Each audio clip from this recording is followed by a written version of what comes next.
तो screen visible है ना मेरा? एक बार हम सब देखो। यस। तो ये हम लोग का आज का क्वेश्चन है, कंटेनर विद मोस्ट वाटर।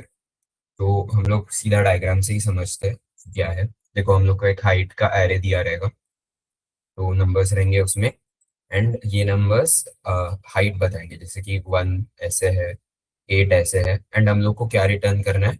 हम लोग को मतलब इसमें हम लोग को ऐसा समझो कि वाटर फिल करना है। तो ऐसे कौन से दो नंबर्स रहेंगे जिसमें सबसे ज्यादा वाटर आएगा? जैसे इस केस में 8 और 7, मतलब ये नंबर 8 और 7, इसमें सबसे ज्यादा वाटर आएगा। एंड कितना? तो उसका एरिया बताना है। तो सपोज करो ये दो मेरे नंबर है 8 और 7, तो इसमें मैं मैक्सिमम कितना वाटर फिल कर सकता हूँ। तो मैं वाटर फिल करते गया, फिर ये 7 हाइट तक मेरा वाटर पहुंच गया। अगर मैंने और फिल किया तो ये इससे बाहर चला जाएगा। तो मैं क्या करूंगा, खाली 7 तक ही फिल करूंगा। तो 8 और 7 में जो भी मिनिमम है, अभी इस केस में 7, तो हाइट मैंने उतना ही फिल किया। एंड एरिया का आई थिंक मालूम रहेगा ना, मतलब लेंथ इनटू ब्रेड्थ हम लोग ऐसे निकालते हैं। तो इसका विड्थ कितना रहेगा या फिर ब्रेड्थ कितना रहेगा? तो हम लोग अभी इंडेक्सेस काउंट करेंगे, 0, 1, 2, 3, 4, 5, 6, 7, 8। तो इसका 8 है, तो 8 - इसका क्या है, 0, 1, तो 8 - 1 7। तो ये इसका, this is 7 and this is also 7। तो 7 × 7, एरिया इज 49। तो मैक्सिमम एरिया आया 49 एंड हम लोग इसको रिटर्न करेंगे। तो ये आज का हम लोग का क्वेश्चन है। एंड हम लोग को ऐसे फाइंड आउट करना है कि सबसे ज्यादा किसका एरिया है। तो टैब से देखते हैं।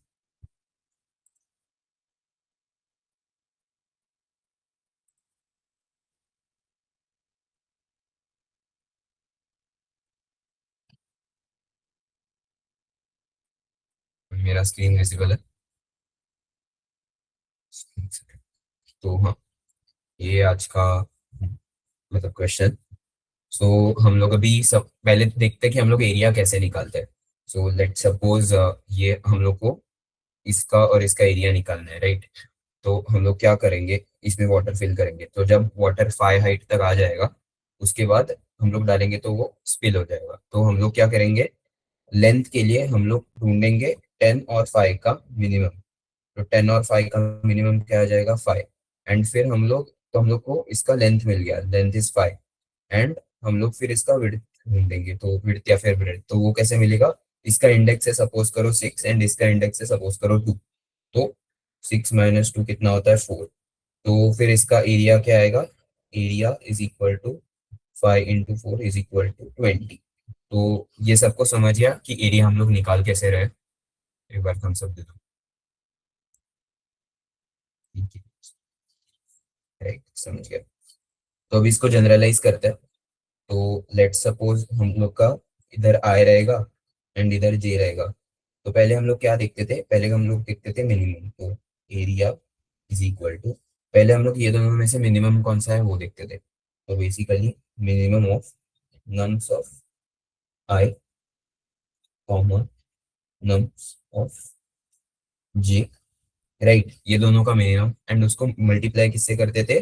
अभी देखो, इसका इंडेक्स है 6 एंड इसका इंडेक्स है 2। तो ये कितना हुआ, 6 - 2। तो इसका इंडेक्स अगर जे रहेगा एंड इसका इंडेक्स अगर आई रहेगा, तो ये क्या आ जाएगा, J - I। तो हम लोग इसको मल्टीप्लाई करते हैं J - I के साथ। तो हम लोग को एरिया ऐसे मिलता है। तो एरिया का भी जनरलाइज्ड कैलकुलेशन भी समझ गया, क्योंकि यही मेन, मतलब यही मेन कैलकुलेशन है। इसमें गलत हो जाएगा तो फिर एरिया ही गलत आएगा। तो हाँ, राइट। सो अभी ब्रूट फोर्स, तो अभी एरिया समझ गया रहेगा कैसे निकलते हैं। तो अभी हम लोग ब्रूट फोर्स करेंगे। तो ब्रूट फोर्स में क्या रहेगा, आई थिंक अभी ये तीसरा या चौथा सम है जिसमें सेम अप्रोच है ब्रूट फोर्स का। वही हम लोग हर एक कॉम्बिनेशन को चेक करके देखेंगे।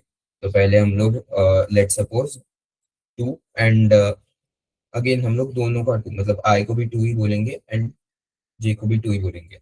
तो इसका ऑब्वियसली कुछ लॉजिक नहीं है, बट अगर कोडिंग पर्सपेक्टिव से देखना रहेगा तो आई और जे को हम लोग सेम इस पे रखेंगे।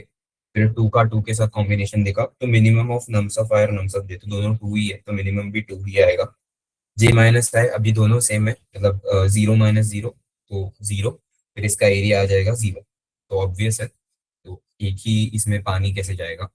फिर हम लोग क्या करेंगे, जे को आगे बढ़ा देंगे। तो अभी इसको जे कंसिडर करेंगे इसको। तो अगेन हम लोग वही कैलकुलेशन करेंगे। तो पहले ये दोनों का मिनिमम निकालते हैं। 2 और 4 का मिनिमम क्या है, 2 और 4 का मिनिमम है 2। एंड अभी जे माइनस आई क्या है, तो जे माइनस आई है 1 - 0। 1 - 0 इज 1, तो 2 × 1 is 2। तो ये भी समझ गया रहेगा। फिर हम लोग नेक्स्ट कॉम्बिनेशन देखेंगे 2 और 3 का। तो 2 और 3 में पहले इसका मिनिमम निकालेंगे, 3 और 2 का minimum. And by the way, अभी इसको हम लोग कैसे स्टोर करेंगे, तो हम लोग ना एक अलग से वेरिएबल बना लेंगे, let suppose max area. And उसको स्टार्टिंग में हम लोग 0 डिक्लेयर कर देंगे। एंड जैसे जैसे ये मेरा एरिया आता जाएगा ना एक एक, तो मैं इसको और इसको कंपेयर करूंगा, और जो भी ज्यादा रहेगा, देखो हम लोग को मोस्ट फाइंड करना है, तो जो भी ज्यादा आएगा एरिया, उससे मैं रिप्लेस कर दूंगा। तो मेरे पहले केस में 0 और 0 दोनों सेम ही है, तो वो 0 ही रहेगा। बट अभी मुझे 2 आया, तो 2 और 0 को मैंने जैसे ही कंपेयर किया, मुझे पता चला कि 2 मेरा ग्रेटर है, तो इधर मैंने 2 लिख दिया। फिर अभी 2 और 3 के लिए, तो 3 और 2 में मिनिमम है अगेन 2। एंड फिर इसका J - 1 is 2 - 0, तो 2 - 0 इज 2 × 2, मतलब 2 - 0 is 2, तो 2 × 2 4। हाँ राइट। तो हम लोग का अभी इधर हम लोग वापस कंपेयर करेंगे, तो 4 ऐसे आ जाएगा।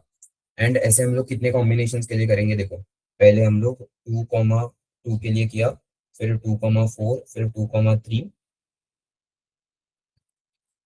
फिर 2, 7, फिर 2, 1। पहले मैंने इतने कॉम्बिनेशंस के लिए चेक किया।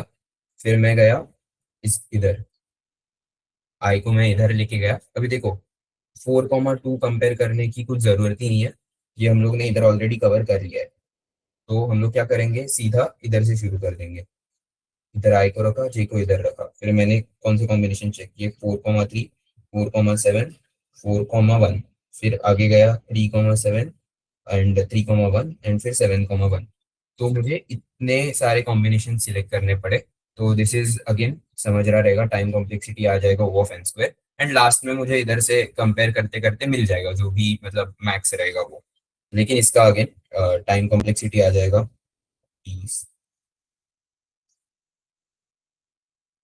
O of n square. And इसका स्पेस कॉम्प्लेक्सिटी आ जाएगा। हम लोग ने कुछ भी अलग से एरे वगैरह नहीं बनाया, खाली एक अलग वेरिएबल बनाया था। तो O ऑफ 1 ही रहेगा, जो इनपुट एरे आया उसमें ही हम लोग ने पूरा काम किया। तो आई थिंक ये ब्रूट फोर्स सबको समझ गया, ब्रूट फोर्स अप्रोच। तो डाउट रहेगा तो पूछ सकते हो, नहीं समझा रहेगा ब्रूट फोर्स तो आई थिंक सबको समझ गया। फिर अभी 2 पॉइंटर्स, तो जैसे बोला था मैंने, हिंट्स में भी आप लोग ये कंसीडर कर सकते हो कि जिसका ब्रूट फोर्स में time complexity of N square आ रहा है एंड स्पेस कॉम्प्लेक्सिटी ऑफ 1 आ रहा है। एंड हम लोग को जो भी सॉल्यूशन है ऑप्टिमल, उसमें एक्सपेक्टेड रहेगा कि O of 1 space complexity and time complexity O of n रहना चाहिए। तो हम लोग नॉर्मली 2 पॉइंटर्स का अप्रोच यूज करते हैं। एंड इसमें भी दिख ही रहा रहेगा कि 2 कंटेनर्स है, 2 पॉइंटर्स, तो मतलब हम लोग को कंटेनर के लिए 2 साइड्स को चेक करना पड़ रहा है। तो अगेन 2 पॉइंटर्स तो आ ही रहा है इधर। तो हम लोग जंप करते हैं सीधा ऑप्टिमल अप्रोच पे। तो पहले तो 2 पॉइंटर्स के लिए हम लोग ने मेथड्स डिस्कस किए थे। तो पहला मेथड क्या था कि हम लोग दोनों पॉइंटर्स को स्टार्टिंग से ही स्टार्ट करेंगे, जैसे हम लोग ब्रूट फोर्स में ही कर रहे थे। तो आर और जे, तो अभी तो देखो अगेन ये 0 ही आएगा, तो कुछ पॉइंट नहीं है, दोनों को सेम इस पे रख के। तो मैं क्या करूंगा, एक जे को एक आगे शिफ्ट कर दूंगा, राइट। तो अभी मैंने इसके लिए कैलकुलेशन की है, इसके लिए कैलकुलेशन करेंगे तो 2 × 1 आएगा। 2 × 1 is 2। फिर अभी ये मेरा पहला एरिया आ गया। अभी मुझे देखो क्वेश्चन में क्या बोला है कि सबसे ज्यादा वाला एरिया फाइंड करना है। तो सबसे ज्यादा के लिए मुझे चाहिए बड़ा नंबर। तो अभी इसमें मैं देखूंगा कि छोटा कौन सा है, तो छोटा इसमें 2 है, राइट। तो मुझे अभी 2 से एक बड़ा नंबर चाहिए। तो मैं क्या करूंगा, मैं आई को शिफ्ट करूंगा रैदर। तो मैं ये समझा क्या कि मैंने आई को क्यों शिफ्ट किया एंड जे को क्यों नहीं शिफ्ट किया। मुझे चाहिए बड़ा एरिया, तो बड़े एरिया के लिए जो भी कम रहेगा मुझे उसको शिफ्ट करना है। तो मैं आई को शिफ्ट करूंगा। तो अभी दोनों सेम इस पे आ गए। एंड अगेन सेम इस पे आया, हम लोग ने कैलकुलेशन किया तो सीधा 0 आ जाएगा। देन हम लोग क्या करेंगे, अगर सेम आया रहता तो हम लोग जे को आगे शिफ्ट करते थे। तो मैंने जे को शिफ्ट किया। फिर मैंने अभी देखा 4 और 3 के लिए, तो इनमें से मिनिमम है 3 एंड 2 - 1 is 1। तो इसका एरिया आ गया 3, राइट। फिर मैंने अभी कौन से पॉइंटर को मैं मूव करूं, तो अभी क्या हो रहा है देखो, 4 और 3 में मिनिमम कौन सा है, 3 मिनिमम है, एंड मुझे चाहिए मैक्सिमम मैक्सिमम एरिया। तो जो कम है मैं उसको आगे बढ़ाऊंगा एंड चेक करूंगा कि आगे कोई बड़ा नंबर आ रहा है क्या, एंड मैं ये सब स्टोर करते जा रहा हूँ मेरे मैक्स एरिया में कि आगे कोई बड़ा नंबर नहीं आया, फिर भी मुझे अभी तक जो मैक्सिमम एरिया था वो मेरे पास है। तो मैं जे को आगे बढ़ाऊंगा, जे जाएगा 7 पे, राइट। तो जे 7 पे जब गया तब मैंने अगेन इसका एरिया निकाला, तो मिनिमम इज 4, 4 into 3 - 1 is 2, तो इसका एरिया आया 8। तो जो भी मेरा मैक्स एरिया था उसमें मैंने 8 स्टोर कर दिया अभी। तो अभी फिर मैं वापस से चेक करूंगा कि इसमें से छोटा कौन सा है, तो इसमें से छोटा है 4, तो मैं आई को मूव करूंगा, फिर इसके लिए भी कैलकुलेशन करूंगा, फिर वापस आई। अभी देखो इसमें भी 7 और 3 में छोटा है मेरा 3, तो मैं आई को मूव करूंगा। तो अगर आप ये अप्रोच में देख रहे हो, मतलब देख रहे हो, तो बार बार आई और जे ओवरलैप कर रहे हैं। तो अगर आई और जे बार बार ओवरलैप कर रहे हैं तो हम लोग के एक्स्ट्रा इटरेशन जा रहे हैं। तो इधर ही मतलब समझ जाता है कि ये अप्रोच बराबर नहीं है, हम लोग को और भी थोड़ा ऑप्टिमाइज्ड अप्रोच चाहिए। एंड अगर इधर भी नहीं समझ में आता, मतलब ये लाइक फर्स्ट इंडिकेटर है, और एक इसका इंडिकेटर है कि अगर आप लोग ये कोड को इम्प्लीमेंट करोगे ना, तो जब लीड कोड पे सबमिट करोगे तब कुछ ना कुछ एरर्स आएंगे इसमें, लॉजिकल एरर्स, वो भी एक्सप्लेन करना थोड़ा टफ है। एक केस है जिसमें ये फेल करेगा। तो अगर you want to know it तो आप लोग खुद इसको कोड करके देखना, एंड लीड कोड पे फिर आपका एक केस पे एरर आ जाएगा, उसको फिर ड्राई रन करके समझना। लेकिन इतना जाने का जरूरत ही नहीं है, अगर आप ये मेथड वन कर रहे हो तो जिधर ये होगा ना, ये वाला केस जब हम लोग का इधर आई और जे इक्वल आ गया था, तभी समझ जाएगा कि नहीं ये अप्रोच नहीं यूज करना है, क्योंकि इसमें बार बार आई और जे ओवरलैप हो रहा है। तो हम लोग जाएंगे हम लोग के दूसरे मेथड पे। तो बाय द वे ये समझा है ना कि ये मेथड को हम लोग ने क्यों डिनाई किया। तो अभी हम लोग का दूसरा मेथड जाएंगे हम लोग। तो दूसरा मेथड हम लोग ने क्या डिस्कस किया था कि हम लोग आई और जे को अलग अलग पॉइंट्स पे रखेंगे। तो अभी मैंने आई और जे को अलग अलग पॉइंट्स पे रखा, फिर मैंने क्या किया, इसका एरिया काउंट किया। तो एरिया कैसे था, पहले तो 2 और 1 का मिनिमम 1 है, 1 into 4 - 0, 4 - 0 ये आ जाएगा 4। तो मैंने मेरे मैक्स में 4 स्टोर कर दिया, राइट। तो अभी अभी लॉजिक सेम ही रहेगा कि मैं देखूंगा इसमें से मिनिमम कौन सा है, तो मिनिमम मेरा था 1। तो अभी मुझे क्या चाहिए, मुझे मैक्सिमम एरिया चाहिए। तो मैं क्या करूंगा, अभी 1 जे इधर है, तो मैं ये साइड पे चेक करूंगा 1 से थोड़ा बड़ा नंबर है क्या। तो उसके लिए what I will do J minus minus, तो जे को मैंने इधर लाया। तो ये वाला केस समझा ना कि मैंने जे को क्यों हिलाया एंड आई को क्यों नहीं हिलाया, राइट। तो अभी मैं 2 और 7 के लिए चेक करूंगा, तो 2 और 7 मतलब अगर बाय द वे विजुअलाइज नहीं हो रहा रहेगा तो हम लोग का 2 ऐसा रहेगा, 7 ऐसा रहेगा। एंड अभी मुझे वाटर फिल करना है, तो इतना ही वाटर आएगा। तो ये क्या 2 है, ये है 7। तो एरिया कैसे निकालूंगा, 2 into इसका इंडेक्स रहेगा 0, इसका इंडेक्स रहेगा 3, तो ये डिस्टेंस है 3, तो 2 into 3 - 0 is equal to 2 into 3 = 6। तो इसका एरिया आएगा 6। ये आई थिंक कैलकुलेशन भी समझ गया रहेगा।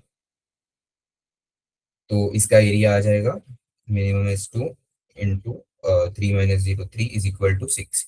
तो 6 एंड फिर मैं मैक्स को कंपेयर करूंगा, तो 6 इज ग्रेटर देन मैक्स, तो मैं इधर 6 डाल दूंगा। फिर अभी अगेन मेरा चेक आएगा। तो अभी मैं क्या चेक करूंगा कि आई और जे में, मतलब 2 और 7 में मतलब छोटा कौन सा है। तो छोटा मेरा अभी 2 है। तो अभी मुझे चाहिए मैक्सिमम, तो मैक्सिमम के लिए मुझे और एक बड़ा नंबर चाहिए। तो आई अभी मुझे देखना और एक बड़ा नंबर एग्जिस्ट करता है क्या 2 से बड़ा। तो मैं आई को कौन से डायरेक्शन में घुमाऊंगा, मैं आई को राइट डायरेक्शन में घुमाऊंगा, तो मैं करूंगा आई प्लस प्लस, फिर आई मेरा आ जाएगा इधर। अभी आया मेरा इधर आ गया। अभी मैं वापस कैलकुलेशन करूंगा, तो मिनिमम है 4, 4 into 3 - 1 2, इसका भी आंसर आ गया 8। 7 4, 4 एंड 3 - 1 is 2, हाँ राइट। तो इसका आंसर आ गया 8। तो फिर मैं 6 और 8 को कंपेयर करूंगा, तो इधर 8 आ जाएगा। एंड बाय द वे अगर मेरे से थोड़ा सिली मिस्टेक हो जाता है कैलकुलेशन में तो समझ लेना, ये थोड़ा मतलब समझ जाएगा उतना। फिर नेक्स्ट इज, अभी 4 और 7 में मुझे मिनिमम दिखना है। 4 और 7 में मिनिमम है मेरा 4। तो मैं क्या करूंगा, 4 को आगे शिफ्ट करूंगा, तो फिर मेरा आई इधर आ जाएगा। फिर आई इधर आ गया। देन अभी वापस वही कैलकुलेशन, तो मिनिमम है 3, 3 into 3 - 2 is 1। तो मेरा एरिया आया 3 ये दोनों का। एंड फिर मैं 3 को 8 से कंपेयर किया, तो मेरा 8 जो है वही बड़ा है, तो मैं रिप्लेस नहीं करूंगा, 8 को वैसे ही रहने दूंगा। फिर जैसा ही मेरा आए, अभी इधर भी 3 और 7 में, देखो आई इधर था, 3 और 7 में 3 कम है, तो मैं क्या करूंगा, देखूंगा कि इससे भी और बड़ा एग्जिस्ट करता है क्या, उसके लिए मैं आई को आगे शिफ्ट करूंगा। तो मैंने आई को इधर शिफ्ट किया, एंड फिर ये मेरा आ जाएगा 0, ऑब्वियसली आई और जे सेम है तो जे माइनस आई 0 बन जाएगा।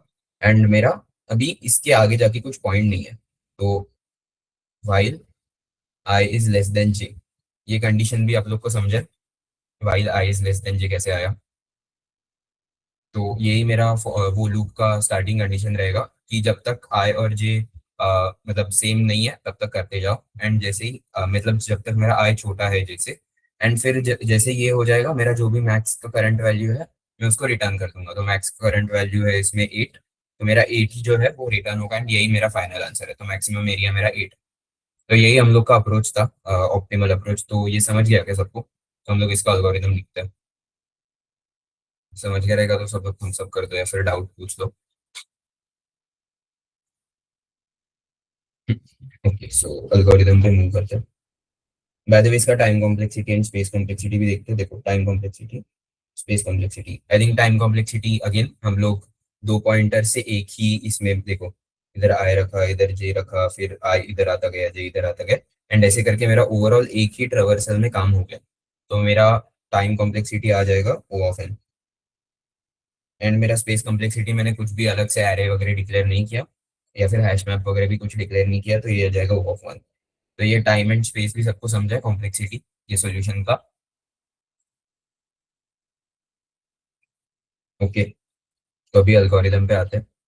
तो हाँ, एल्गोरिदम में क्या, हम लोग को पहले से एक एरे मिला रहता है, लेट्स सपोज एरे का नाम है नम्स। तो मुझे फाइंड आउट करना है उसका मैक्सिमम एरिया क्या है, तो मैं पहले क्या करता हूँ, पहले तो वो मेरा मैक्स एरिया वाला वेरिएबल उसको 0 डिक्लेयर कर देता हूँ। तो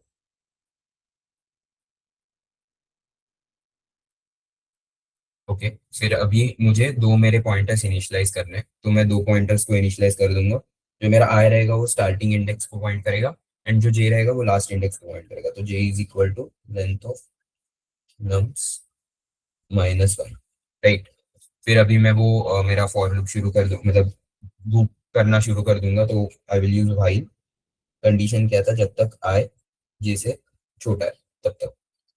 तो मैंने व्हाइल लूप शुरू कर दिया, तो मैं पहले क्या निकालता था, पहले मैं एरिया निकालता था। तो एरिया का जो भी फॉर्मूला है, तो अभी इसको हम लोग करंट एरिया नाम देंगे, so CURR area. Okay, and इसका फॉर्मूला क्या था, इसका फॉर्मूला था minimum of nums of i comma nums of j. तो ये दोनों का जो भी मिनिमम आएगा उसको इनटू कर दो जे माइनस आई से।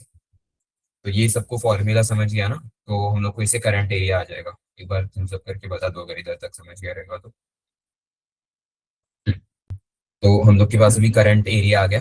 फिर मैं क्या करूंगा, मुझे कंपेयर करना है इसको मैक्स एरिया से, कि मेरा अभी का एरिया बड़ा है या मेरा मैक्स एरिया बड़ा था। एंड अगर बड़ा रहेगा तो मुझे उसको मैक्स एरिया में स्टोर करना है। तो आगे मैं क्या लिखूंगा, max area is equal to max of जो करंट एरिया है वो, और मैक्स एरिया है वो। ये भी कंडीशन सबको समझ गया, ये मैंने क्यों लिखा, ठीक बता दो। ओके, कुछ डाउट रहेगा तो पूछ लो। तो समझा है सबको। सो नेक्स्ट अभी हम लोग वो सिचुएशन पे जाते हैं, मतलब जो आई और जे को हैंडल करना है उस पे जाते हैं। तो हम लोग ने क्या सोचा था कि देखो जो मतलब जिसका वैल्यू कम रहेगा ना उसको हम लोग को चेंज करना है। तो देखो अगर नम्स ऑफ आई का वैल्यू, एग्जाम्पल से ही समझते हैं, देखो इसमें क्या हो रहा था, जो नम्स ऑफ आई था वो था 2, एंड नम्स ऑफ जे था 1। तो 1 छोटा था तो हम लोग जे को चेंज करते थे, जे को माइनस माइनस करते थे। एंड अगर आई छोटा था तो मतलब नम्स ऑफ आई छोटा था नम्स ऑफ जे से, तो हम लोग आई को प्लस प्लस करते थे। तो वही मैं लिखूंगा कि इफ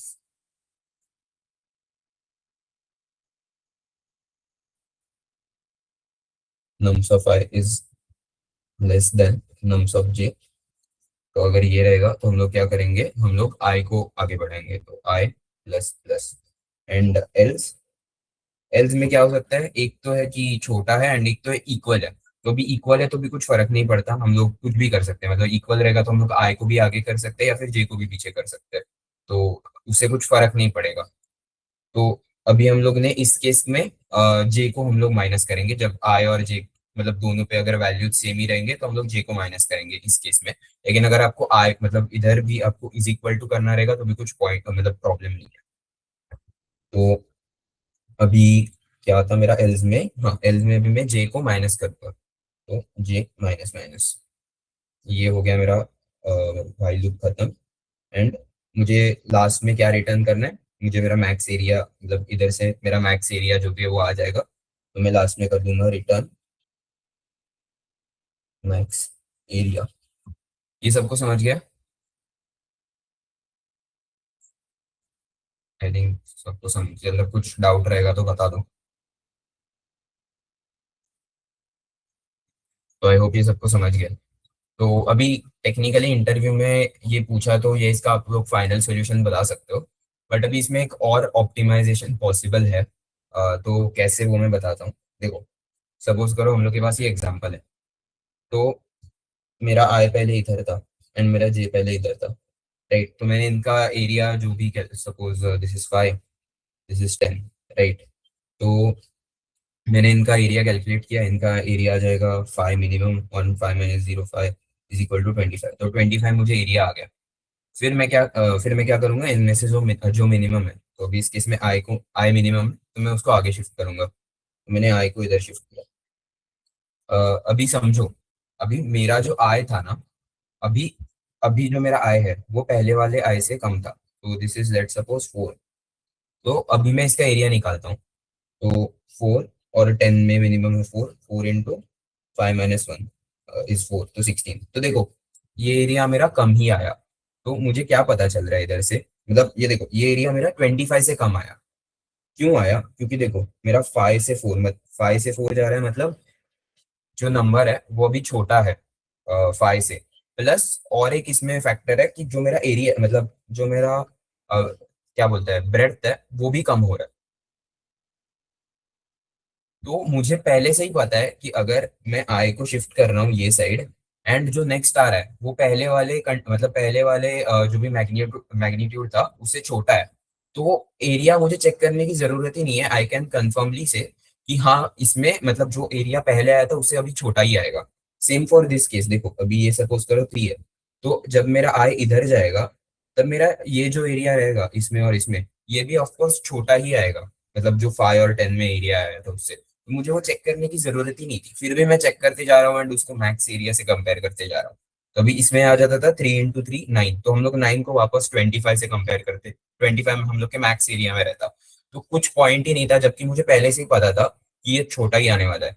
तो बात मतलब किधर मुझे चेक करना पड़ता था कि ये नंबर भी ये है ना, ये सपोज करो 6 है। तो हाँ अभी मेरा जो 5 था उससे कुछ तो एक बड़ा नंबर आया है, तो चांस बन सकता है कि इसका और इसका एरिया जो है वो 5 और 10 से बड़ा है। तो ये वाला समझ रहा है क्या आपको? ये वाला कंडीशन, तो ये वाला आई थिंक समझ रहा रहेगा, तो हम सब करके बता दो या फिर मैं वापस बताता हूँ। हाँ, तो इधर ही हम लोग ऑप्टिमाइजेशन कर सकते हैं। केस क्या था अभी इसमें कि पहले तो केस ये था कि मेरा जो नम्स ऑफ आई है वो मेरा नम्स ऑफ जे से छोटा है। तो वो जो हम लोग ने इफ लगाया था ना उधर एल्गोरिदम में, ये वाला, हम्म, ये वाला, इसके लिए अभी मैं बात कर रहा हूँ। तो इफ मेरा nums of I is less than nums of G, right. फिर मैं क्या करता था, सीधा आई प्लस प्लस कर देता था। अभी मैं क्या बोल रहा हूँ, पहले चेक करो कि जो आगे आई आने वाला है वो अभी के करंट आई से छोटा है, मतलब छोटा है या बड़ा है। अगर छोटा रहेगा तो उसको स्किप कर दो, अगर बड़ा रहेगा मतलब देखो ये जो 4 है वो अभी वाले आई से छोटा होने वाला है, तो उसके लिए एरिया कैलकुलेट ही मत करो। फिर ये जो 3 है वो भी मेरे 5 से छोटा रहने वाला है, तो उसके लिए एरिया कैलकुलेट ही मत करो। लेकिन जो 6 आने वाला है ना वो मेरे अभी के 5 से बड़ा है, तो उसके लिए कैलकुलेट करो। तो हम लोग क्या देखेंगे, हम लोग अभी क्या करेंगे, अभी हम लोग पहले तो ये जो मेरा आई है ना उसको हम लोग एक वेरिएबल में स्टोर कर देंगे। तो let suppose current is equal to nums of I, right. And अब मैं क्या बोलूंगा भाई, जब तक मेरा जो भी देखो जो भी नम्स ऑफ आई का वैल्यू है वो छोटा है अगर करंट से, लेस देन या फिर इक्वल टू, तब तक आई प्लस प्लस कर दो। तो देखो अभी ये जो कंडीशन होगा, इसकी वजह से क्या होगा कि अभी मेरे करंट में 5 चला गया, ये केस के लिए आई और जे था, जे इधर था, एंड मेरा हो गया पूरा एरिया का कैलकुलेशन। मैंने 25 को मैक्स एरिया में स्टोर कर दिया, एंड फिर मैंने ये वाला कंडीशन सेटिस्फाई हुआ if nums of I is less than nums of J, and फिर करंट में मेरा 5 स्टोर हुआ। तो इसके बाद मैंने क्या किया चेक कि अगले वाले आई से, अभी मैंने इधर I+1 क्यों नहीं लिखा एंड आई क्यों लिखा, तो अगर ये बड़ा रहता तो ये जो इफ है ना, मतलब इधर अगर मैं I+1 लिखता तो ये जो while लूप है ना वो चलता ही नहीं था, एंड एक बार भी I++ नहीं होता था। एक बार भी I++ नहीं होता था तो मेरा आई ना इधर ही अटक के रह जाता था। तो इसलिए मैंने क्या किया, मैंने इसको भी चेक किया, मतलब ये को भी चेक किया कि अगर इक्वल टू भी है करंट से तो भी उसको आगे बढ़ाओ। तो इससे मुझे क्या कंफर्मेशन मिला कि एक बार मेरा आई आगे बढ़ेगा ही बढ़ेगा। तो वरना ना टीएल ही आ जाता। ये मैं चाहिए तो कोड में दिखा, मतलब कोड में करके दिखाता हूँ, मतलब कोड के टाइम पे। तो देखो अभी मेरा आई ना इधर चला गया, तो अभी मेरा आई इधर चला गया, फिर देखा कि जो मेरा आई का वैल्यू है वो है 4, नम्स ऑफ आई का वैल्यू है वो है 4, एंड 4 मेरा करंट से छोटा है, तो मुझे इसके लिए चेक करने की जरूरत ही नहीं है। अगेन ये वाइल लूप सेटिस्फाई हो गया, आई प्लस प्लस करते जाओ। एंड ये हम लोग को कब तक करते जाना है, सपोज करो कि मेरा ऐसा कोई बड़ा ये आया ही नहीं, तो मेरा क्या हो जाएगा, वो जे के आगे भी निकल जाएगा। तो मुझे वो भी एक कंडीशन डालना पड़ेगा कि मेरा जो मेन कंडीशन है आई इज लेस देन जे, वो भी सेटिस्फाई होना चाहिए। तो हम लोग खाली ये नहीं लिखेंगे, इधर हम लोग और एक कंडीशन डालेंगे कि i is less than j, and मेरा जो भी करंट है that is greater than nums of i. तो ये व्हाइल लूप सबको समझा है ना, ये कैसे वर्क कर रहा है। जैसे कि जब ये आई में, मतलब जब मेरा इधर आ जाएगा आई, तब क्या होगा, 6 इज ग्रेटर देन 5, मतलब ये करंट है मेरा, तो 6 इज ग्रेटर देन 5 हो जाएगा। तो ये मेरा व्हाइल लूप चलेगा ही नहीं, एंड फिर मैं वापस अल्गोरिदम में मेरा ऊपर जाऊंगा, एंड ऊपर से फिर लेंथ मतलब एरिया चेक होगा। तो ये वाला ऑप्टिमाइजेशन सबको समझा है? एक बार थम्स अप करके बता दो। ये नहीं समझा रहेगा तो वापस समझा दो। प्लीज एक्सप्लेन एल का condition to move at least once. जो नहीं समझा आपका डाउट, कैन यू वो लाइक अनम्यूट? आई का कंडीशन आपने बोला ना अभी जस्ट भी, एटलीस्ट वन टाइम मूव होना चाहिए हाँ आगे। हाँ, देखो वेट,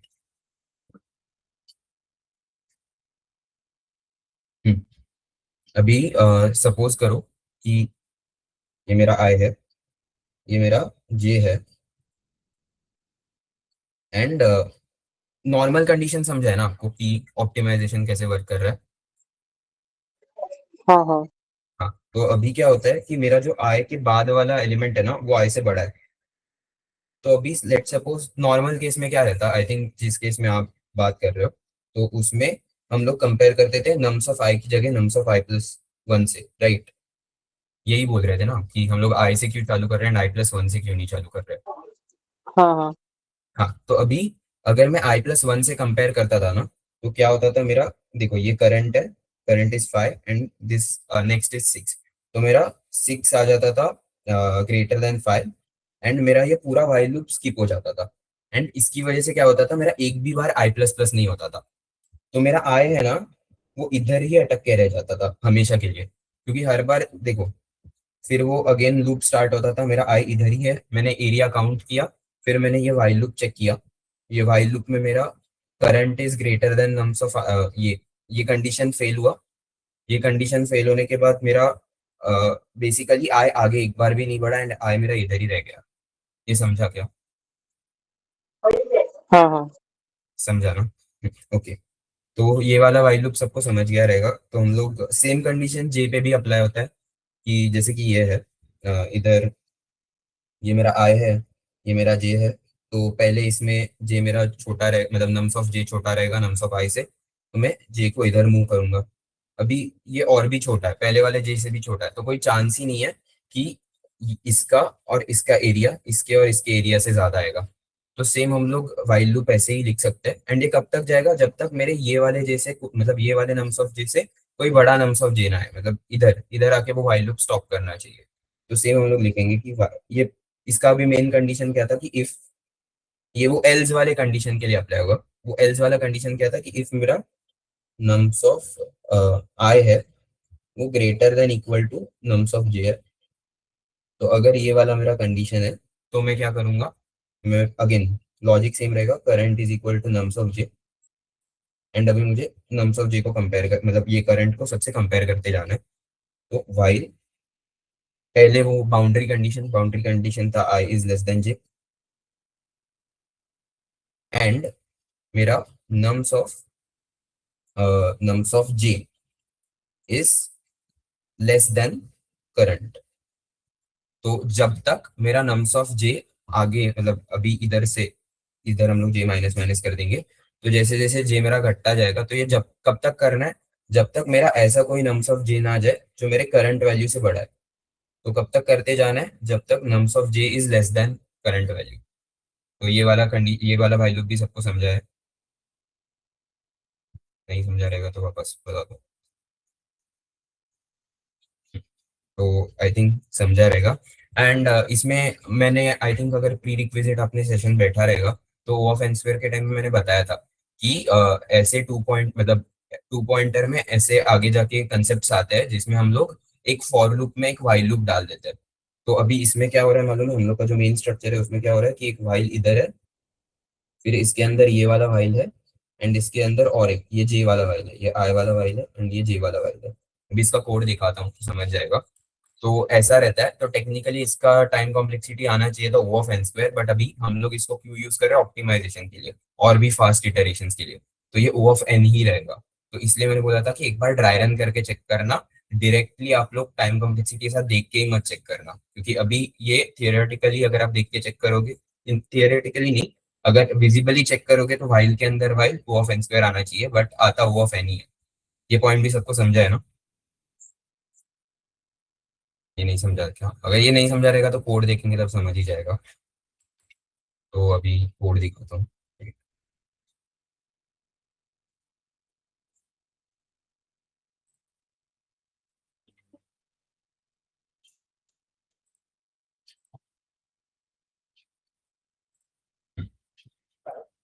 तो अभी ये इसका कोड है।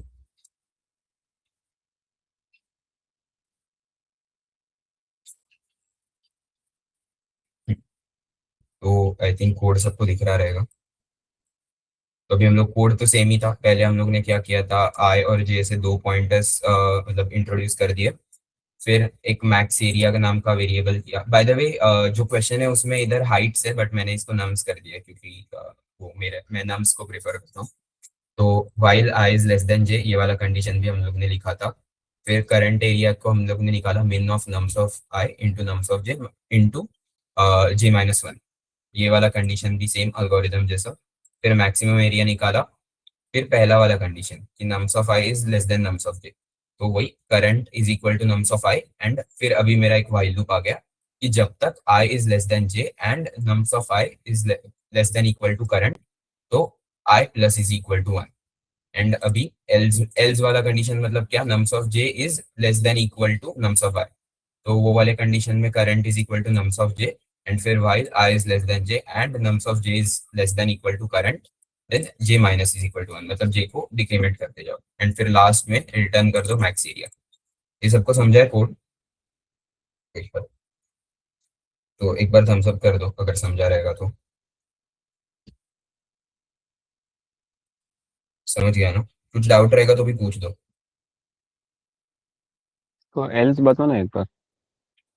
अरे एल्स मतलब वो मैंने स्क्रीन शेयर मतलब अभी टैब पे बताया था ना, उसमें दिखाऊं क्या वापस टैब का स्क्रीन, एक हाँ, सेकंड। एक बार दिखा दिखा।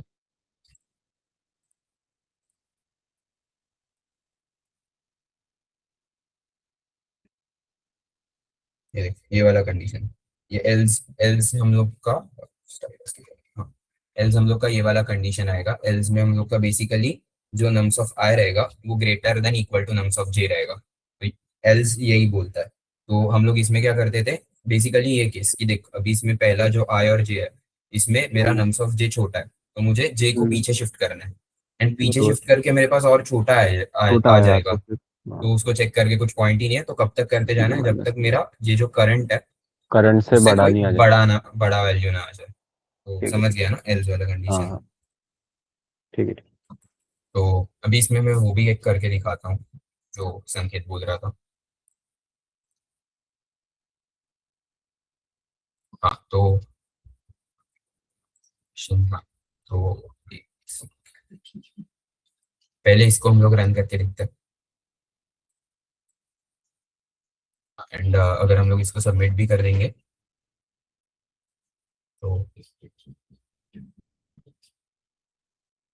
तो हम लोग का जो सॉल्यूशन है वो देखो बहुत अच्छा आ रहा है। ये है ना, ये सारे जो सॉल्यूशंस है ना वो उसमें ये लोग ने व्हाइल लूप नहीं लगाया, इधर बस आई प्लस प्लस कर दिया है। तो ये सब सॉल्यूशंस वो है। एंड देखो हम लोग का अच्छा खासा फास्ट होता है ये व्हाइल लूप से भी। तो भले ही हम लोग का हम लोग ने एक व्हाइल में और एक व्हाइल लूप लगा दिया, उससे ऑप्टिमाइज ही हो रहा है सॉल्यूशन। एंड अभी जो संकेत बोल रहा था कि हम लोग नम्स ऑफ आई को क्यों चेक कर रहे हैं, हम लोग सीधा आई प्लस वन से चेक करते जाएंगे। तो अभी देखो इसमें टीएजी आ जाएगा।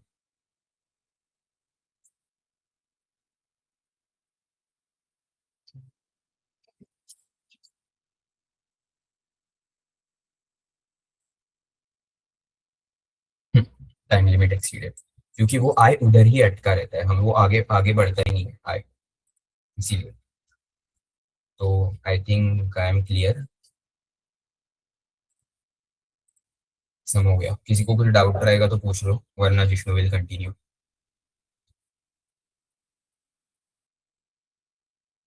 थिंक हो गया। Over to you Jishnu.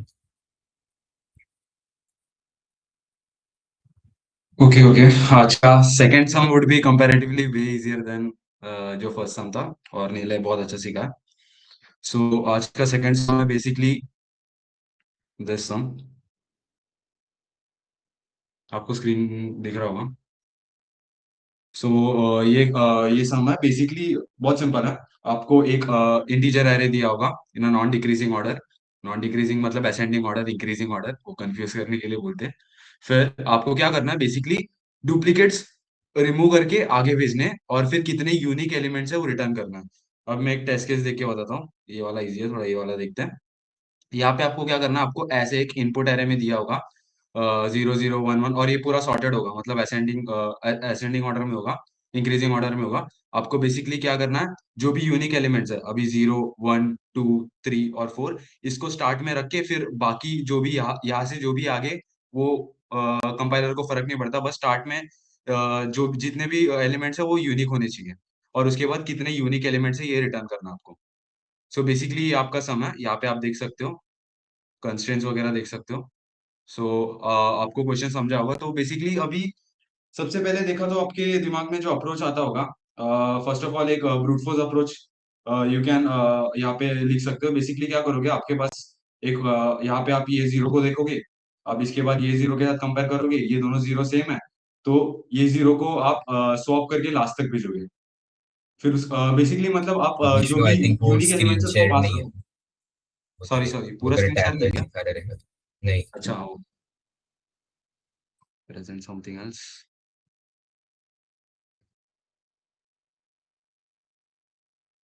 पूरा स्क्रीन शेयर कर रहा हूँ, तो डाउट्स वगैरह रहेगा तो एक बार माइक खोलो, क्योंकि मेरा ये बंद रहेगा।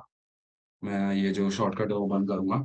तो बेसिकली यहाँ पे आप देख सकते हो 00 जो है, अभी आप यहाँ पे क्या करोगे, फर्स्ट तो ब्रूट फोर्स होगा। बेसिकली जो भी सेम एलिमेंट्स है उसको लास्ट तक भेजो, और जो भी यूनिक एलिमेंट्स है उसको स्टार्टिंग पे रखो। मतलब अभी ये जीरो देखा तो इसको शिफ्ट करके लास्ट तक भेजा, लास्ट तक भेजा। फिर उसके बाद और जीरो आया तो उसको शिफ्ट करके लास्ट भेजा। फिर उसके बाद जब तक वो वन नहीं आते गया, जैसे कि ये जीरो है, इसको लास्ट तक भेजते गया, शिफ्ट करते करते करते। बेसिकली इसको करने के बहुत सारे तरीके, एक सिंपल वे बताता हूँ मैं। आपके पास एक पॉइंटर होगा यहाँ पे, ये होगा, ये जीरो होगा। आप क्या करोगे, जब तक कोई यूनिक एलिमेंट आता है तब तक आप आगे बढ़ते रहोगे। जैसे कि ये जीरो है, ये जीरो है, आप तब तक आगे बढ़ोगे जब तक जीरो के अलावा कुछ और नहीं आ जाता। बेसिकली यहाँ पे जीरो है, क्या ये जीरो जीरो इक्वल है? हाँ, तो ये यूनिक नहीं है। फिर उसके बाद आप यहाँ पे देखोगे, ये जीरो और वन इक्वल है? नहीं, ये मतलब कुछ तो एक नया एलिमेंट है, अभी इंक्रीजिंग ऑर्डर है, मतलब ये जो नेक्स्ट इधर जितने जीरो है सब कंप्लीट हो गए। अभी सब जीरो के अलावा जो भी बुक्स जो भी नया नंबर है वो वापस आएंगे। आपने वन देख लिया, आप क्या करोगे, ये एक टेम्पररी वेरिएबल में लेट्स से मैं स्टोर करता हूँ। उसके बाद आप यहाँ पे बेसिकली शिफ्टिंग चालू करोगे। अब ये टेम्पररी एक पॉइंटर यहाँ पे गया, ये टेम्पररी वेरिएबल और ये जीरो को स्वैप कर दिया, मतलब अभी टेम्प में जीरो आ गया, इधर वन गया। उसके बाद आपका पॉइंटर आगे जाएगा, यहाँ तक ही जाएगा यूजुअली। फिर उसके बाद यहाँ पे जीरो है, और ये जीरो को वन के साथ स्वैप कर लिया, तो यहाँ पे एक और स्वैपिंग हो गया, तो अभी यहाँ पे वन आ गया और यहाँ पे जीरो आ गया। सो बेसिकली यहाँ पे 1, 0 आ गया। फिर आप यहाँ पे पॉइंटर रखोगे, उसके बाद इसके आगे से कंपेयर करोगे। वैसे आप स्वैप करते करते बेसिकली आप क्या करोगे, 0, 1, 2, 3, 4, और इसके बाद जो भी रिडंडेंट एलिमेंट्स है 0, 0 या जितने भी फालतू फालतू एलिमेंट्स है वो आते रहेंगे।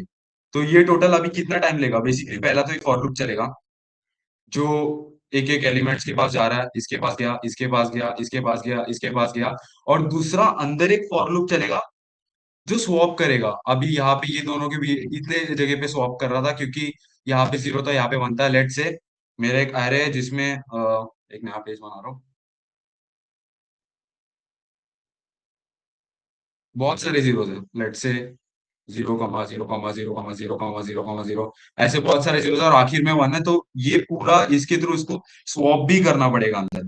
तो दो फॉर लूप चलेगा, जिसकी वजह से इसका टोटल एक टाइम कॉम्प्लेक्सिटी एन स्क्वायर जाएगा। अब इसको बेटर कर सकते हैं, जैसे कि मैंने बोला था कि वो चेक नहीं करता, बेसिकली वो ये नहीं चेक करता कि उसके आगे कैसे एलिमेंट्स है, वो सिर्फ ये चेक करता है कि वो इंडेक्स तक जो यूनिक एलिमेंट्स है सिर्फ उतना ही चेक करता है। तो बेसिकली सेकंड अप्रोच एक एक्स्ट्रा स्पेस यूज करके हम लोग कर सकते हैं। बेसिकली क्या होगा, 0, 0, मैं इतना ही ले रहा हूँ। आप क्या कर सकते हो, एक यहाँ पे आपका पॉइंटर यहाँ पे, आपका एक एरे है let's say। तो आपने एक नया एलिमेंट देखा, एरे में कुछ नहीं था, तो यहाँ पे जीरो डाल दिया। अभी एक एरे में भी ये देख रहा है कि कंपेयर करने के लिए एक पॉइंटर एरे में भी है। अभी इसके बाद ये आगे क्या, ये देखेगा ये जीरो और ये जीरो इक्वल है, हाँ ये जीरो और ये जीरो इक्वल है, तो फिर ये एरे में ऐड नहीं करेगा। Basically compare, just think it like ये एक बुक शेल्फ है, ये एक बुक शेल्फ है, आपको बेसिकली यूनिक बुक्स को एक साइड रखना है और बाकी के फालतू बुक्स को दूसरे साइड रखना है। तो ये एक नया बुक शेल्फ लिया आपने, उसके बाद ये जीरो जीरो कंपेयर किया, सेम बुक है तो आपको डालना नहीं है। फिर उसके बाद यहाँ पे देखा, आप फिर देखोगे ये नया बुक है, तो आप ये नया बुक ये बुक शेल्फ में डाल दोगे। फिर उसके बाद आप यहाँ पे पॉइंटर नहीं रखोगे, आप यहाँ पे पॉइंटर रखोगे। फिर उसके बाद यहाँ पे देखोगे ये सेम बुक है, तो इसको नहीं डालोगे।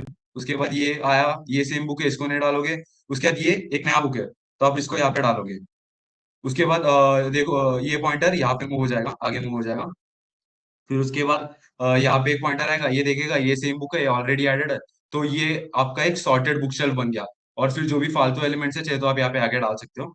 तो वो तो जरूरी नहीं, क्योंकि मैंने जो बोला था वो सिर्फ जितने यूनिक बुक्स है उतना ही चेक करता है, उसके आगे के बुक से उसको कोई फर्क नहीं पड़ता।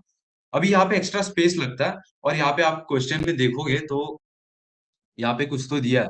यहाँ पे आपको बोला है कि यहाँ पे बेसिकली आपको एक बेटर अप्रोच बोला गया कि इंटरव्यू में आप जब भी बैठोगे, यहाँ पे लिखा नहीं है, बट आपको बोलेंगे, अब वो बोलेंगे कि आप एक्स्ट्रा स्पेस यूज क्यों कर रहे हो। आप एक्स्ट्रा स्पेस यूज मत करो, यहाँ पे आप देख सकते हो ये एक एक्स्ट्रा बुक शेल्फ में यूज कर रहा हूँ। आपको इंटरव्यूअर ये बोल सकते हैं कि आप एक एक्स्ट्रा बुक शेल्फ यूज मत करो।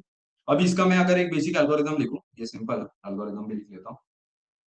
आप बेसिकली एक एल्गो लिख रहा हूँ यहाँ पे, आपके पास एक एरे है नाउन्स, आप एक पॉइंटर विष्णु विष्णु पहले यहाँ पे रखोगे। वो हेलो, क्वेश्चन में भी लिखा था देख, इन प्लेस वो दिखा दे, देख इन इन प्लेस प्लेस, हाँ वो भी मैं मतलब। बताता हूँ। इन प्लेस मतलब क्या होता है वो मैं कोड रन करूंगा ना तभी बताता हूँ मैं। Okay okay sorry. मेरे को समझा तो इन प्लेस जो बोल रहा हूँ, मैं बताता हूँ 2 मिनट। फिर यहाँ पे एक एल्गो आएगा, basically I is equal to zero, J is equal to, ये तो ये दूसरे एरे का पॉइंटर है, ये यहाँ पे रख दो। फिर आप एक एरे इनिशियलाइज करोगे, नया एक एरे इनिशियलाइज करोगे, ये एरे का सिंटैक्स होगा यहाँ पे। फिर बेसिकली आप एक फॉर लूप चलाओगे, और आप इसके थ्रू जाते रहोगे फ्रॉम 0 to नम्स डॉट लेन। अब जो नीले ने इनप्लेस बोला वो भी मैं एक्सप्लेन करता हूँ। ये हाँ ये कोड एरर देगा। एरर मतलब ये कोड रन होगा बट गलत आंसर देगा। फिर उसके बाद एक मिनट ये लोड हो जाए। वो उसके बाद आप क्या करोगे, आप बेसिकली यहाँ का नम्स ऑफ है कंपेयर करोगे। पहले तो एरे खाली है, एरे का पॉइंटर पहले यहाँ पे मैं जीरो पे, यहाँ पे जीरो पे मतलब कोई भी एलिमेंट नहीं है। तो जो भी नया एलिमेंट आएगा जब भी जे जीरो होगा या ऐसे कुछ कंडीशन रखेंगे, जब भी कोई नया एलिमेंट आएगा अपन ये नम्स ऑफ को एरे में डाल देंगे। मतलब पहले बेसिकली जीरो गया एरे में, उसके बाद यहाँ पे एक पॉइंटर है, जे इसको पॉइंट कर रहा है। फिर ये देखेगा क्या नम्स ऑफ आई और नम्स ऑफ जे जब तक इक्वल नहीं है तब तक नम्स ऑफ आई आगे जाता रहेगा बेसिकली। ये नम्स ऑफ जे जब तक ये इक्वल नहीं है तब तक आगे बढ़ते रहेगा, और अगर जब तक ये इक्वल है तब तक आगे बढ़ते रहेगा, सॉरी, जब तक ये इक्वल है तब तक आगे बढ़ते रहेगा। Let me tell you why. यहाँ पे जैसे कि मैंने ऊपर एग्जांपल दिया था, ये जीरो से इक्वल है, तो इसको क्या यहाँ पे डालना है, ये बुक शेल्फ में नहीं, इसको आगे बढ़ना है। इसके बाद आगे बढ़ा, नया एलिमेंट जब आएगा तभी आपको ये एरे में डालना है और पॉइंटर को आगे मूव करना है। जब भी सेम एलिमेंट आएगा आपको ये करने की जरूरत नहीं, आपको बस आगे आगे मूव करते रहना जब तक यूनिक एलिमेंट ना आए। अभी जो निलय ने बोला इन प्लेस का जो एरर आएगा वो क्या है कि यहाँ पे इन प्लेस लिखा है, मतलब क्या करना है आपको, बेसिकली ये जो इनपुट में जो एरे दिया है ना, आपको उसमें ही चेंजेस करना है। मतलब ये जो उन्होंने चेंज किया ना, यहाँ पे जो चेंज करके जो आउटपुट आ रहा है वो इनपुट एरे का ही आउटपुट है बेसिकली। मतलब आपका जो इनपुट एरे फिर बाद में ऐसे दिखना चाहिए। जब आप यहाँ पे रिटर्न करोगे, यहाँ पे आप रिटर्न एक इंटीजर करोगे कितने यूनिक एलिमेंट्स है, तो जो आउटपुट एरे है वो ऐसे दिखना चाहिए, जो जो नम्स एरे है ये पूरा फंक्शन चलने के बाद ऐसे दिखना चाहिए। यहाँ पे मैंने जैसे कि एक नया एरे बना दिया, आपको इसके बाद एक और चीज करना पड़ेगा कि ये जो नया एरे है इसके एलिमेंट्स आपको ये इनपुट एरे में डालने पड़ेंगे, क्योंकि ये सब में बेसिकली लीड कोड बस ये इनपुट एरे चेक करेगा और ये नया एरे से उसको कोई लेना देना ही नहीं है, क्योंकि आप रिटर्न तो बस एक इंटीजर कर रहे हो। तो उसका तो आपको बेसिकली ये करने के बाद आपको, अभी ये जीरो है इसको यहाँ पे डालना पड़ेगा, ये वन है इसको यहाँ पे डालना पड़ेगा, ये टू है इसको यहाँ पे डालना पड़ेगा। तो इसका फर्स्ट ऑफ ऑल एक ओ ऑफ वन का एक स्पेस गया, उसके बाद आप इसके थ्रू एक बार ट्रैवर्स कर रहे हो जो ओ ऑफ एन हुआ, फिर उसके बाद आप इसके थ्रू एक बार ट्रैवर्स कर रहे हो जो वापस एक और ओ ऑफ एन हुआ, तो बेसिकली ये O of n with space complexity of one. तो इंटरव्यूअर बोलेगा फर्स्ट ऑफ ऑल आपने एक्स्ट्रा स्पेस ही क्यों यूज किया, आप इसको और भी थोड़ा बेटर कर सकते हो। अब आप यहाँ पे ध्यान दोगे, मैं ये एक्स्ट्रा एरे तो यूज कर रहा हूँ, बट एक्स्ट्रा एरे का मैं हमेशा वही एलिमेंट देख रहा हूँ जो सबसे आगे है। क्या मैं, लेट से मैं यहाँ पे वन देखना चालू किया, जब यहाँ पे पॉइंटर था, अभी ये पूरा इरेज करता हूँ, ये बहुत ऐसा आपको ओ ऑफ टू एन ऑफ और ओ ऑफ वन वाला अप्रोच समझा हुआ तो थम्स अप दे दो, और डाउट होगा तो पूछो, माइक खोल के पूछो एक बार। ये इरेज करता हूँ, ये इरेज करता हूँ। आई थिंक वो लगे? ऑफ वन एक बार कैसा है वो बता दो, मतलब ओ सॉरी, टू एन और ओ ऑफ एन, मैं वो गलत बोल वो रहा ऑफ एन। हाँ, हूँ, एरे यूज किया मैंने, तो इसका ओ ऑफ एन भी होगा स्पेस कॉम्प्लेक्सिटी, वो मैं गलती से बोलना भूल गया। एक एक्स्ट्रा एरे का, आप ओ ऑफ एन का एक एरे भी इनिशियलाइज कर रहे थे ना, तो एक नया बुक शेल्फ ला रहे थे, तो वो एक एक्स्ट्रा ओ ऑफ एन का स्पेस कॉम्प्लेक्सिटी डालता है, तो आपको इंटरव्यूअर बोलेगा ओ ऑफ वन स्पेस कॉम्प्लेक्सिटी में करना है। सॉरी वो थोड़ा गलत बोल दिया, ये इनपुट लेता हूँ। यहाँ पे आप देख रहे थे कि मैं एरे के हमेशा लेटेस्ट एलिमेंट से कंपेयर कर रहा था। बेसिकली जब जीरो, यहाँ पे जीरो डालने के बाद यहाँ पे वन जब आया, तब मैं इसके साथ कंपेयर कर रहा था। उसके बाद वन नया एलिमेंट है तो मैंने वन डाल दिया, फिर उसके बाद वन पे पॉइंटर डाला और उसके साथ कंपेयर कर रहा था। तो आप देख रहे हो कि मैं जब वन के साथ कंपेयर कर रहा हूँ, अभी मेरे को जीरो से कोई लेना देना ही नहीं है। तो आप देख रहे हो क्या, मैं फालतू का ये एक्स्ट्रा स्पेस जो है ये वेस्ट कर रहा हूँ। सो इंस्टेड ऑफ मैं एक एरे बनाने की जगह, क्या मैं एक ऐसा चीज का एक पॉइंटर करके एक यूज कर सकता हूँ बेसिकली। वो क्या करना है, ये वन को याद रखना है, एक वेरिएबल में मैं वन को डाल दूंगा, उसके बाद मैं कंपेयर करते रहूंगा जब तक नया कोई इंटीजर आ जाए, तब तक मैं कंपेयर करते रहूंगा। लेट से यहाँ पे मैंने एक एक्स्ट्रा वेरिएबल बना, क्योंकि एरे का कोई यूज ही नहीं है, क्योंकि मैं सिर्फ एरे का लेटेस्ट एलिमेंट से कंपेयर कर रहा हूँ। तो मैं एक और एग्जांपल देता हूँ, यहाँ पे एक वेरिएबल यूज करते हैं इंस्टेड ऑफ एक बड़ा सा एरे, मैं एक वेरिएबल यूज करूंगा ये याद रखने के लिए, बेसिकली पुराना एलिमेंट्स, और ये ट्रैवर्स करने के लिए। तो मैं क्या करूंगा, यहाँ पे एक वेरिएबल है, अभी मैं आई में जीरो डालूंगा, जे जीरो है ऑलरेडी, जे बेसिकली इंडेक्स के थ्रू ट्रैवर्स करने के लिए यूज कर रहा हूँ मैं। तो जो ऊपर लिखा है वो जे है, थ्री फोर फाइव और सिक्स, ओके, सिक्स नहीं लिखा है, ओके। तो पहले जीरो है, तो ये देखिएगा नम्स ऑफ जीरो के साथ कंपेयर करेगा, क्या जीरो और जीरो इक्वल है, हाँ इक्वल है, तो फिर आप बोलोगे जे को आगे बढ़ने, तो जे आगे बढ़ा। फिर आप देखोगे क्या ये जीरो और जीरो इक्वल है, तो ये आपको बोलेगा कि जे को आगे बढ़ने, अभी पहले जीरो जे वन था, उसके बाद अभी जे टू हो गया, तो जे यहाँ पे गया। अब ये देखिएगा कि ये जीरो आए और नम्स ऑफ जे अलग है, और अगर नम्स ऑफ जे और आई अलग है तो हम लोग पहले तो वो सबसे पहले ब्रूट फोर्स में हम लोग स्वैप कर रहे थे। बट क्या स्वैप करने की जरूरत है? जैसे मैंने बोला, एरे का वो सिर्फ यूनिक एलिमेंट्स तक ही चेक करता है, आगे के एलिमेंट से उसको कोई फर्क नहीं पड़ता कि वो क्या है, वो कौन है, उससे कोई फर्क नहीं पड़ता। तो इंस्टेड ऑफ मैं वापस वापस यहाँ पे स्वैपिंग करने की जगह मैं क्या करूंगा, ये जो एलिमेंट है इसको यहाँ पे ओवरराइट कर दूंगा। मतलब अभी इसका वैल्यू 1 हो गया, इसका बेसिकली वैल्यू 1 हो गया।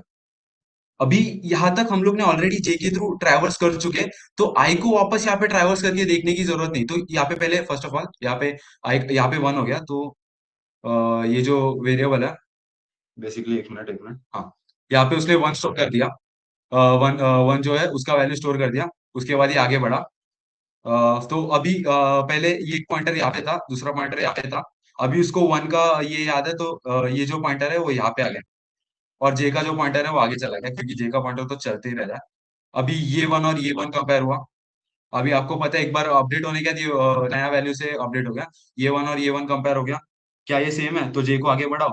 ये 1 और ये 1 कंपेयर हो गया, क्या ये सेम है? तो जे को आगे बढ़ाओ। अभी यहाँ पे नया वैल्यू आया। अभी ये 1 और ये 2 अलग है, तो हम लोग क्या करेंगे, बेसिकली यहाँ ये जो इंडेक्स है इसको इससे रिप्लेस कर देंगे, एज सिंपल एज दैट। यहाँ पे 2 से रिप्लेस होगा। उसके बाद वापस अभी यहाँ पे 2 के साथ रिप्लेस हो गया। अभी 2 और 2 को कंपेयर करेंगे, ऐसे कंपेयर करते चलते आएगा। तो बेसिकली इतना जो पार्ट है वो यूनिक बनेगा, और इसके बाद के जो पार्ट है उससे कोई लेना देना नहीं है। और ये जो यूनिक पार्ट है वही हम लोग को बेसिकली नम्स, और यहाँ पे नम्स के एरे में भी अपडेट हो गया।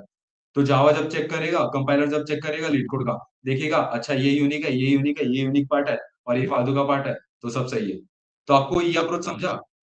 बेसिकली इसका मैं कोड लिखता हूँ अभी, कोड में थोड़ा बेटर समझेगा।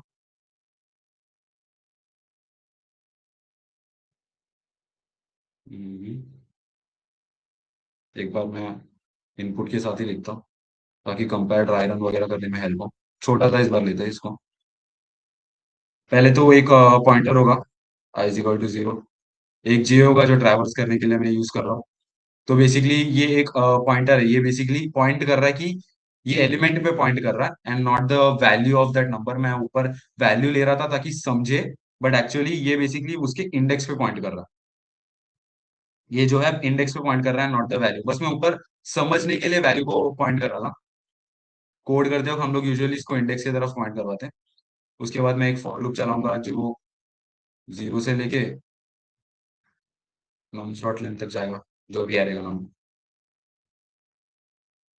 हम क्या करेंगे बेसिकली, नम्स ऑफ आई, जैसे कि मैंने बोला ये इंडेक्स है, बस मैं समझाने के लिए वैल्यू ले रहा था। और नम्स ऑफ जे जब इक्वल नहीं होते, यहाँ पे मैंने इक्वल लिख दिया, जब इक्वल नहीं होते तभी आपको बेसिकली ये जो भी लॉजिक है ये रन करना पड़ता है, क्योंकि जब इक्वल होता है तब तक तो बस ये जे प्लस प्लस होते रहता है, आगे रह जाते रहता है। ये फॉर लूप तो कर ही देगा, क्योंकि ये जे 0 से नॉन डॉट लेंथ तक जाएगा। तो जे जो है वो हमेशा चलते ही रहेगा। आई जो है वो कब चलना चाहिए, वो लॉजिक हमें लिखना है। जे चलते रहेगा, जे आगे बढ़ते रहेगा, जो भी यहाँ पे आप देख सकते हो, ऊपर मैंने एग्जांपल में दिया था। जे जो है वो हमेशा आगे बढ़ते रहेगा। ये जीरो, और जब यहाँ पे 0 था, आई गेस 0,0,0। तो ये जे पॉइंटर है, ये आई पॉइंटर, मैं ऊपर लिखता हूँ आई का। जे जो है वो हमेशा आगे बढ़ते रह रहा है, ये सेम है, ये सेम है, हाँ। जे आगे बढ़ रहा है, ये सेम है, ये अलग है, हाँ। तो इसको ये शिफ्ट करेगा और इसके बाद ये आगे ही बढ़ेगा। तो जे हमेशा आगे बढ़ते रह रहा है, तो जे के लिए बेसिकली क्या ही लॉजिक है, बस एक फॉर लूप चला दो और जे हमेशा आगे बढ़ते रहेगा। हमें ये सोचना है कि आई कभी आगे बढ़ेगा। आई कभी आगे बढ़ रहा था, लेट्स से मैंने जो इनपुट दिया था, आई कभी आगे बढ़ रहा था। आप देखो यहाँ पे जे हमेशा आगे बढ़ देगा। यहाँ पे आई था, यहाँ पे जे था। जब भी उसको ये अलग है समझा, तो आप क्या करोगे, इसके आगे वाले एलिमेंट को ये वाले एलिमेंट से रिप्लेस करोगे। तो बेसिकली नम्स ऑफ जे को nums of i, sorry, nums of आई+1 को, आई+1 को नम्स ऑफ जे से रिप्लेस करोगे। रिप्लेस मतलब मैं ओवरराइट कर रहा हूँ पहले, तो मैं डायरेक्टली असाइन कर दूंगा। आई+1 को मैं basically nums of J assign कर रहा हूँ डायरेक्टली। मैं स्वैप नहीं कर रहा, क्योंकि स्वैप करेगा तो फालतू को वापस एक और आ जाएगा। मैं वापस वापस स्वैप करते गया, तो इससे अच्छा डायरेक्ट आप ओवरराइट कर दो। नहीं तो आप सिर्फ एक ही एलिमेंट को भी स्वैप करोगे तो 3 लाइन फालतू का लिखना पड़ता है। बेटर देन दैट मैं डायरेक्ट असाइन करूंगा। ये 1 हो गया, ये 0 हो गया, अभी क्या आई को ये सब चेक करने की जरूरत है? नहीं, यहाँ तक सब यूनिक है, तो आई डायरेक्ट यहाँ से यहाँ पे खुदेगा। तो जब भी ये आई इक्वल नहीं होगा, नम्स ऑफ आई और नम्स ऑफ जे, ये पूरा स्वैपिंग वगैरह होने के बाद, मतलब ये असाइन करने के बाद, ये आई डायरेक्ट यहाँ से यहाँ तक जाएगा और जे यहाँ पे जाएगा। क्या ये लॉजिक समझा कि आई कभी आगे जा रहा है और आई कब आगे नहीं बढ़ रहा? समझा तो थम्स अप दे दो। ये तो रिपीट करता हूँ वापस, बट बेसिकली ये इंपॉर्टेंट है। आई कभी आगे बढ़ रहा है ये आपको पता चल गया, हाँ तो सम सिंपल हो गया। तो बेसिकली जब नम्स ऑफ आई और नम्स ऑफ जे इक्वल नहीं है, तभी क्या होगा, पहले मैंने जो बताया, पहले तो बेसिकली असाइन होगा ये जो नया वैल्यू है। अब इसको दो तीन तरीके लिखने के, मैं कोड में जैसे लिखा था वो था ये प्लस प्लस प्लस प्लस आई, ये होता है प्री, पहले से इंक्रीमेंट, प्री इंक्रीमेंट। बेसिकली आपको, आपने बेसिकली पढ़ा होगा, ये i plus plus, i plus plus का मतलब क्या, i is equal to I plus one. अभी अगर प्लस प्लस बाद में लिखा है तो क्या होगा कि ये लाइन एग्जीक्यूट होने के बाद ये आई का वैल्यू इंक्रीमेंट होगा। और अगर प्लस प्लस पहले लिखा है मतलब ये ऑपरेशन करने के पहले आई का वैल्यू इंक्रीमेंट होगा। मतलब अभी nums of plus plus I मतलब क्या होगा, it's basically I plus one, I is equal to I plus one. But ये क्या होगा कि पहले से इंक्रीमेंट हो जाएगा। यहाँ पे जो ये जीरो था ये पहले वन होगा, उसके बाद असाइन होगा। और अगर मैंने प्लस प्लस आई लिखा होता ना, तो क्या होता कि ये जो वन है वो ये जीरो के जगह जाता और उसके बाद इंक्रीमेंट होता। क्या, उससे तो फिर आउटपुट ही गलत आ जाता ना।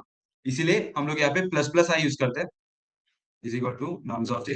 तो आप i is equal to nums of ये आई प्लस वन भी लिख सकते हो, क्योंकि बाद में आई आगे असाइन ही होने वाला है। सो वो भी कर सकते हो। ये जे का वैल्यू आप असाइन करोगे, फर्स्ट आप असाइन करोगे, उसके बाद आपको आई को जे सेट करना है। बेसिकली जो आई का वैल्यू है वो जे सेट करना है, एंड देन सिंपल ये काउंटर चलते जाएगा। अभी लास्ट में आपको क्या रिटर्न करना है, मैंने बोला था नंबर ऑफ यूनिक एलिमेंट्स। अभी आप यहाँ पे ध्यान दोगे, लास्ट में आके आई किधर, लास्ट में आई किधर है, आई का पॉइंटर किधर, आप ध्यान दो। पहले आई इधर था, जे इधर था, ओके, जे इधर था फर्स्ट ऑफ ऑल। ये सेम है नहीं, ये सेम है तो आगे बढ़ गया, ये सेम है आगे बढ़ गया, ये अलग है तो फिर यहाँ पे जो भी असाइन वगैरह ऑपरेशन होके इसका वैल्यू वन हो गया, और फिर आई यहाँ पे चला गया, फिर उसके बाद जे यहाँ पे चला गया, फिर ये देखेगा ये सेम है, हाँ तो फिर जे आगे चला जाएगा और लूप टर्मिनेट हो जाएगा, क्योंकि जे का वैल्यू नम्स डॉट लेंथ से बड़ा है। इसके बाद आप देख सकते हो कि आई यहाँ पे है, आई का जो नया पॉइंटर है वो यहाँ पे, बेसिकली यहाँ तक जो है वो यूनिक एलिमेंट्स है, और इसके बाद से जो है ये फालतू के एलिमेंट्स है। तो बेसिकली आपको ये रिटर्न करना है, आई का वैल्यू जो है लास्ट में। तो कोड में हम लोग जाके देख सकते हैं एक बार। बेसिकली पहले तो एक रिक्वेस्ट आया था कि पाइथन का कोड करो, तो आज के लिए मैं पाइथन का कोड दिखा रहा हूँ। तो इसके बाद जावा का भी सोल्यूशन दिखाता हूँ मैं। तो यहाँ पे आप देख सकते हो, पहले तो अगर इसका लेंथ ही जीरो है तो आपको वो डायरेक्टली जीरो रिटर्न करना है, ये थोड़ा फास्टर करता है। तो ये तो मोस्ट ऐसा एक एज केस के लिए भी नहीं, ये बस फास्टर करने के लिए। फिर उसके बाद आप एक पॉइंटर इनिशियलाइज करोगे एल करके, एल को या अपन, हाँ हम आई भी लिख सकते हैं। और आप ये देख सकते हो मैं इसको वन से क्यों इनिशियलाइज किया। फर्स्ट ऑफ ऑल आप ये देख सकते हो कि मैं यहाँ पे फालतू का जीरो और जीरो को कंपेयर कर रहा हूँ, ये और ये जीरो कंपेयर कर रहा हूँ, ये तो ऑफकोर्स ही सेम होने वाले। इससे अच्छा हम हमेशा आगे वाले से कंपेयर करते हैं, और उसके बाद लॉजिक ये जो भी है कंप्यूटेशन करते आते हैं। एक फॉर लूप चलेगा, जब भी इक्वल नहीं है, ये जो है ये ऑलरेडी आगे है, तो यहाँ पे प्लस प्लस करना नहीं पड़ा। जैसे कि मैं जावा का कोड दिखा था दूसरा वाला, सबमिट किया था, उसमें मैंने बेसिकली अलग सा किया था, जीरो से इनिशियलाइज किया था। तो यहाँ पे मैं ये जावा का कोड दिखा रहा हूँ। ओके, तो ये जावा का कोड में मैंने क्या किया था कि आई को जीरो से इनिशियलाइज किया, मैं वही सेम एलिमेंट को कंपेयर किया, और जब इक्वल नहीं है, जब इक्वल नहीं है तो मेरे को प्लस प्लस करके रिप्लेस करना पड़ा। और उसके बाद सेम चलते गया, लूप चलते गया। अभी यहाँ पे एक और ये देख सकते हो, मैंने एक मिनट ये समझा दूं, जीरो कमा एक कोड रन करके बताता हूँ, ड्राई रन करके बताता हूँ, अगर आपको डायरेक्टली ये नहीं समझ रहा होगा तो। वो मैंने रिप्लेस क्यों किया, जीरो कमा वन, आई का पॉइंटर यहाँ पे, मैं कोड के हिसाब से आ रहा हूँ, आई का पॉइंटर यहाँ पे, जे का पॉइंटर भी मैंने यहाँ से चालू किया, एक मिनट, जे का पॉइंटर भी मैंने जीरो से चालू किया, और नम्स डॉट लेंथ तक जाएगा जो मैंने बोला था ट्रावर्सल के लिए यूज हो रहा। जे का पॉइंटर भी यहाँ पे कंपेयर हुआ, सेम है, आगे क्या, सेम है आगे क्या, यहाँ पे जो आया अलग है, तो मैंने पहले क्या किया, इसका इंक्रीमेंट करवाया। i+1 करवाया, पहले से ही करवाया, उसके बाद यहाँ पे रिप्लेस किया उसको। ये जो 0 है ये तो चला ही गया पूरा। आई का वैल्यू यहाँ पे, जे का वैल्यू यहाँ पे। तो बेसिकली अगले इसमें क्या होगा कि इसके बाद आई जो कंपेयर होगा वो ये नया एलिमेंट के साथ कंपेयर होगा। मतलब मैं पहले क्या कर रहा था, बेसिकली मैं बस इसको आगे मूव कर रहा था, तो मैंने गलत लॉजिक बता दिया, सॉरी। उसको आगे मूव करोगे तो मैं यहाँ पे फॉल्ट बताता हूँ। फॉल्ट नहीं है एक्चुअली, मैं स्वैप भी नहीं कर रहा, मैं आई को यहाँ पे रख रहा था और उसके बाद यहाँ से कंपेयर कर रहा था। तो अगर मैं स्वैप करता तो एक्चुअली ये लॉजिकली गलत होता, बट यहाँ पे मैं स्वैप भी नहीं कर रहा हूँ, वो लॉजिक भी चल जाएगा। बट यहाँ पे आप देख सकते हो मैं लेटेस्ट एलिमेंट 1 है, तो मेरे को उस लेटेस्ट एलिमेंट से कंपेयर करना था। मैं आगे का एलिमेंट से कंपेयर कर रहा था, जिससे फर्क नहीं पड़ रहा ज्यादा। बट यहाँ पे लेटेस्ट एलिमेंट से कंपेयर कर रहा है, तो जिसकी वजह से आई इज इक्वल टू जे भी नहीं करना पड़ता मेरे को। बेसिकली यही लेटेस्ट एलिमेंट से कंपेयर होते आता है। उसके बाद ये 1 देखा, फिर ये सेम है, ये सेम है, तो ये जे खत्म हो गया और टर्मिनेट हो गया। और आई जो है वो यहाँ तक आ रहा है, तो मेरे को क्या रिटर्न करना है, कितने यूनिक एलिमेंट्स है। यहाँ पे इसका इंडेक्स 1 है, तो मैं रिटर्न करूंगा i+1। बस उधर मैं जब जाऊंगा तो रिटर्न करूंगा आई बेसिकली, क्योंकि मैं नॉन यूनिक एलिमेंट पे खड़ा था। तो ये कोड आपको समझा? मैं थोड़ा कंफ्यूज करने के लिए सॉरी लास्ट में। नहीं समझा तो ये कोड के हिसाब से वापस रिपीट करता हूँ मैं, लास्ट में थोड़ा अलग लॉजिक और अलग कोड ही बता दिया। ओके देन, डाउट होगा तो पूछ लो, मैं स्टॉप करता हूँ।